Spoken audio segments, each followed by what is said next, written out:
कराची जैसे शहर में जहां पर 3 करोड़ तक की आबादी है, चले आपका सेंसस कहता है 2.5 करोड़ है, वहां पे 50 आपके पास फायर टेंडर्स हैं और 4 स्टॉकर्स हैं आपके पास। ये तादाद है।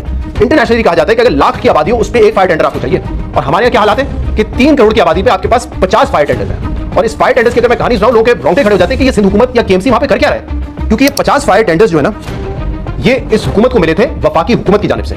1.6 बिलियन रुपए के ये 50 फायर टेंडर्स सिंध हुकूमत को दिए वफाकी हुकूमत ने। कोई काम इनसे खुद नहीं होता। अगर ग्रीन ट्रैक बनाना है वहां पे तो कहते हैं कि वफाक इस पे फंडिंग करे, K4 मंसूबा है पानी का, वफाक फंडिंग करे, सेवरेज का मसला है, वफाक फंडिंग करे, सड़क बनानी है, वफाक फंडिंग करे। अरे भाई, आपको जो पैसा मिलता है एनएफसी के जरिए वो कहां खर्च करते हैं? इस साल जो बजट में एनुअल डेवलपमेंट प्रोग्राम है सिंध का, वो 1000 अरब रुपए का है, जिसमें उनका अपना पैसा है, जिसमें कुछ फॉरेन प्रोजेक्ट्स हैं, जिसमें वफाक से पीएसटीपी मिलेगा। ये कहां जाता है 1000 अरब रुपए? 2 अरब रुपए मिलते हैं फायर डिपार्टमेंट को साल के, और उसमें ऑब्वियसली सैलरीज भी हैं, दूसरे अखराजात भी हैं। तो कहां से डेवलप करेंगे आप? मतलब कोई चीज तो आप अपनी जिम्मेदारी से ले। और ये मैं आपको कहानी बताता हूं, बड़ी इंटरेस्टिंग है। 2017-18 में जब ये 16-17 में आई बिलीव वसीम अख्तर साहब मेयर थे, वो बड़े पीछे पड़े थे। वो और उस वक्त गवर्नर इरशाद नवाज साहब, मियां नवाज शरीफ साहब वजीर आजम थे, वो कराची आए थे। 16-17 की बात है, और उस वक्त उनको कहा था कि ये हमें बड़ा मसला है। वसीम अख्तर साहब थे कि आप हमें फायर टेंडर्स लेके दें। तो उस वक्त फेडरल गवर्नमेंट ने उनको कहा था कि हम आपको ये फायर टेंडर्स लेके देंगे। 2021 में फिर इमरान खान की गवर्नमेंट आई तो ये मंसूबा मुकम्मल हुआ। इमरान खान साहब गवर्नर थे, उन्होंने जो ये फायर टेंडर्स वगैरह दिए थे 50 के करीब। जो बुल प्लाजा के रेस्क्यू ऑपरेशन में जो फायर टेंडर यहाँ पर काम कर रहे हैं, वो देखें। Gift for Karachi from prime minister Imran Khan. ये इमरान खान के दौर का तोहफ़ा है कराची को, फायर टेंडर। इसके साथ साथ जो दीगर वो सामने फायर टेंडर है, उस पर भी इसी तरह के स्टिकर, और जितने भी फायर टेंडर मिले थे वो इमरान खान के दौर में कराची को गिफ्ट किए गए थे।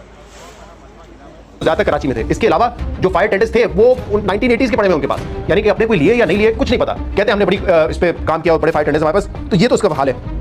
मैं आपको एक और इंपॉर्टेंट बात बताता हूँ। ये जो फायर टेंडर्स 2021 में वफाकी हुकूमत के जरिए इनको मिले, उसकी पिछले 2-2.25 साल से मेंटेनेंस नहीं हुई है। उनके अपने जो चीफ फायर ऑफिसर हैं वो 2023 में लिख चुके हैं कि हमें इनकी मेंटेनेंस की जरूरत है। जिस कंपनी ने ये फायर टेंडर्स हमें दिए थे, जिसके जरिए हमारे पास आए थे, उनको कॉन्ट्रैक्ट दिया जाए। इसका 2 साल से ज्यादा हो चुके हैं। मेंटेनेंस जो कॉन्ट्रैक्ट है वो एक्सपायर हो चुका है, यानी कि 2 साल से कोई मेंटेनेंस नहीं हुई इन फायर टेंडर्स की।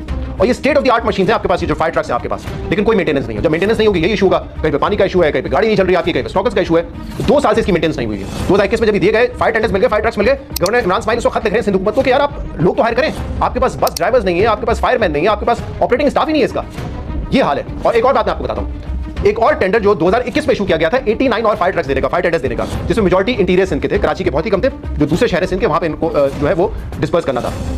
4 साल हो गए टेंडर को, अभी तक एग्जीक्यूट नहीं हुआ। 2021 की बात है, और अब सुनने में आ रहा है कि उसको 89 को कम करके 34 कर दिए हैं, लेकिन वो भी नहीं आ रहे। और ये सिंध हुकूमत ने खरीदने हैं, ये नहीं है वफाक से फंडिंग मिलेगी। लेकिन शायद क्योंकि वफाक से फंडिंग नहीं मिली तो इनके अपने जो फायर टेंडर्स इन्होंने जो लेने हैं, जो 89 से 34 हो चुके हैं, वो भी नहीं आके दे रहे। 4 साल से ज्यादा हो चुका है टेंडर किए हुए।